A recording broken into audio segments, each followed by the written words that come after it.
Hey guys, how's it going? This is Mike from M&R. Today I'm going to show you how I installed the M&R light kit for the standard bumper for the Bronco. It comes in different configurations. The light bar comes in either amber or white. The cubes come in either amber or white, and the cubes also have amber DRL strips.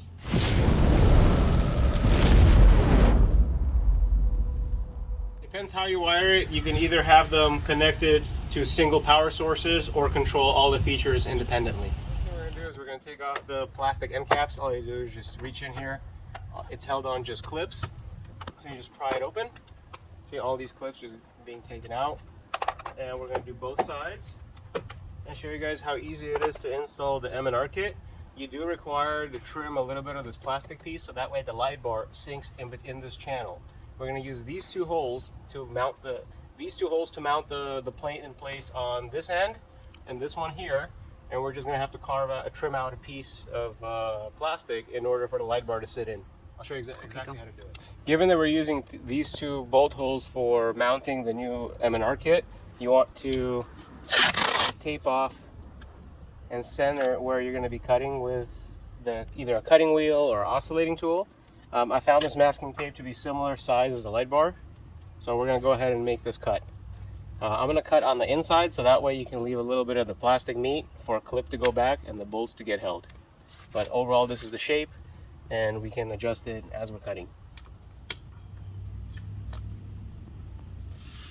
The tool we're going to use is the oscillating tool with a metal bit. You can use a cutoff wheel, a grinder, or anything you can. You're going through, fairly soft plastic, so it shouldn't really matter what kind of tool you're using as long as it's precise. These are the two bolt holes that we want to save, so you want to cut a little bit under it and a little bit over this one, so that way it creates a channel for the light bar to sit in.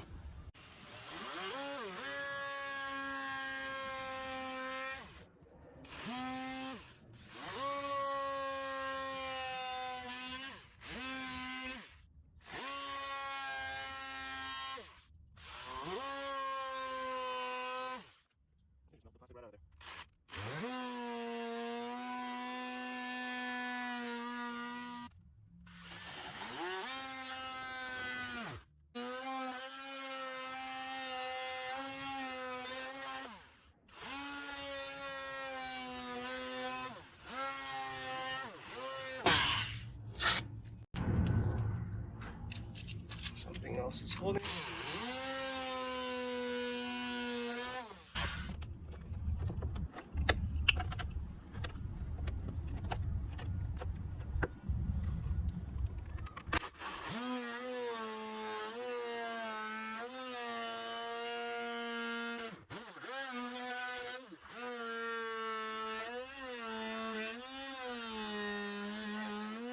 Okay, as you can see, I'm cleaning up the extra plastic that melted off due to the heat. I preserved the condition of the holes themselves. These lines don't really matter in terms of how straight they are. What matters is the fact that you have a little bit of meat on top and the bottom right here. So that way you can have a bolt go in it and it won't be wobbly.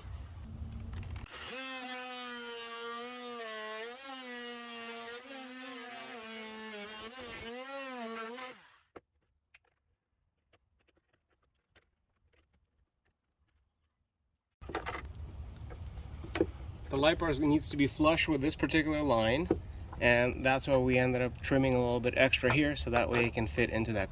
After test fitting the light bar in, you can get away with using this particular setup, but I actually want to shave down these two edges so that way it sinks in more and more flush into the vehicle. So we're going to do a little bit more trimming just to remove these angles so that way it clears. Here, I'll show you exactly what I'm talking about.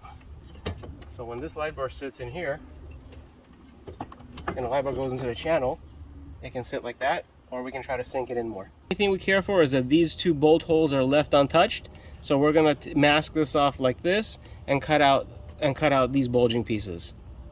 And I'll show you exactly how I do them. I like to put tape on the outside so that way the blade accidentally doesn't scuff up the plastic. I've installed some tape so that way I don't scuff up any of the factory bumper. What we're planning on cutting out is just these bulges, and then what I'm going to do to protect this bolt hole, I'm not going to go out further than this line. So that way I know where I'm cutting. Everything else we can remove.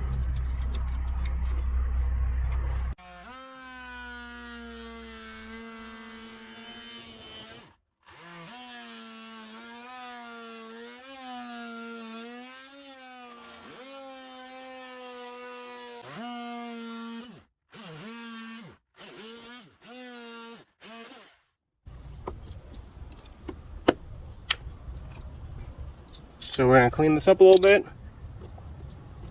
A lot of this plastic ends up getting melted. And then we're going to test fit it. And we're going to do the same thing on top. And I'll show you guys how flush it's going to sit. I know it looks a little intimidating of cutting through the plastic, but it's actually not that bad. It's fairly soft. You could use any cutting tool. I like the oscillating tool, and we're just going to cut it a little bit more here. If you scratch the paint behind it, you could use a little spray paint to correct it if the blade accidentally touches the metal. But no big deal at all. It's going to get covered up anyways.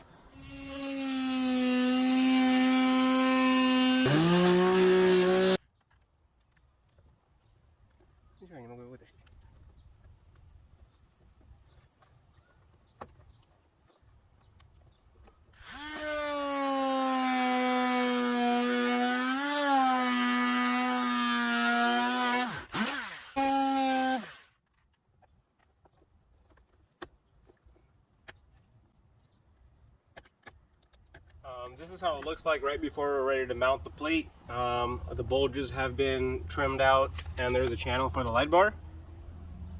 Now I'll show you guys how to install the actual plate with the lights in. Now we're installing the 2 supplied U-bolts. If you're having any issues installing these in place, make sure to clean up the plastic around it. So they slide like this. That's one. And the second one is like that. Now it provides us with a thread for our light bar to go through. Now that we install the U-nuts, we're going to go ahead and attach the plate and thread the bolts through. It is a tight squeeze. You have to get the light bar in between the U-nuts that we just installed. And let's thread this in by hand.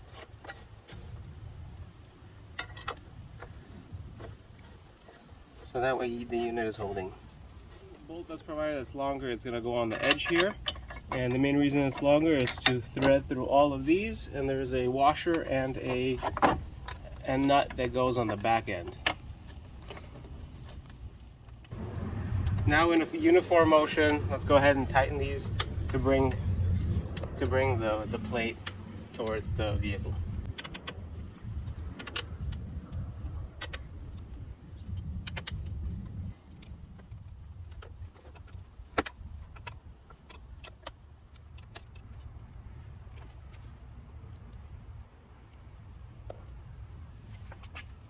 Now that you've seen me do a side where I use the masking tape to draw the line, I want to show you guys that you could actually do it with a piece of cardboard as well.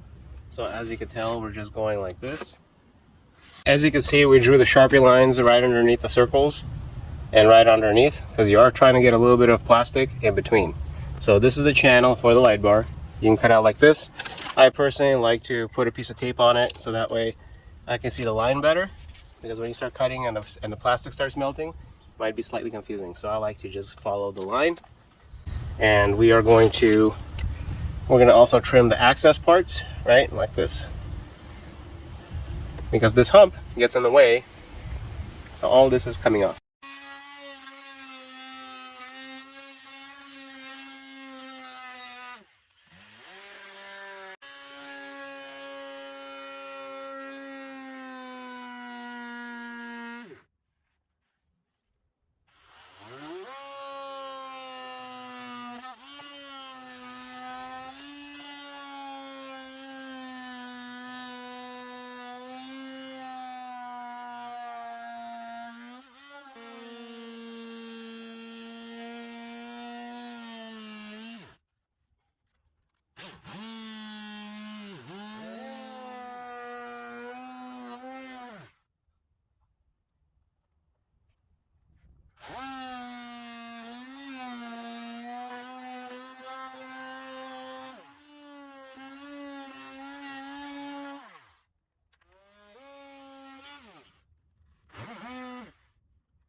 Now I'm gonna clean it up again, and we're gonna test fit the other piece.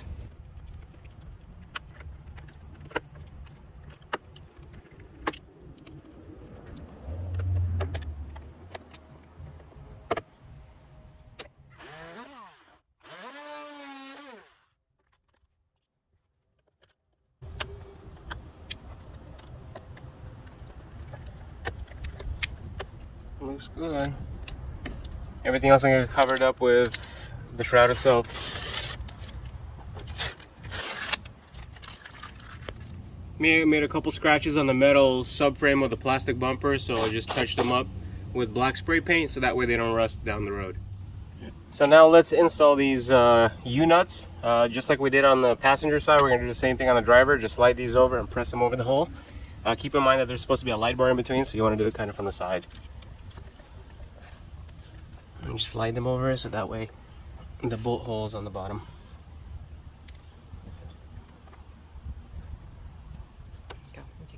Now we're going to go ahead and put the plate over the cutouts that we've made and secure them with the hardware.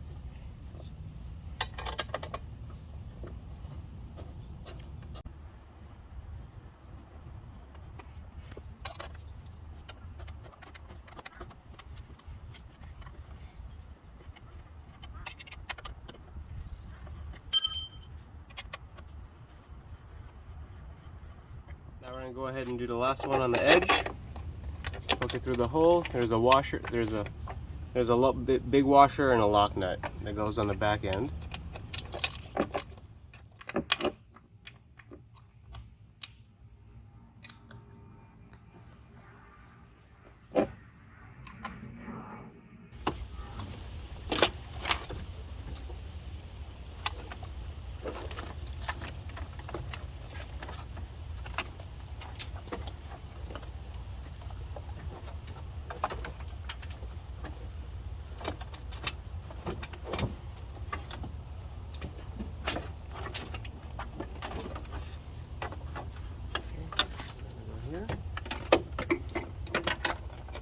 Oh, it's interesting.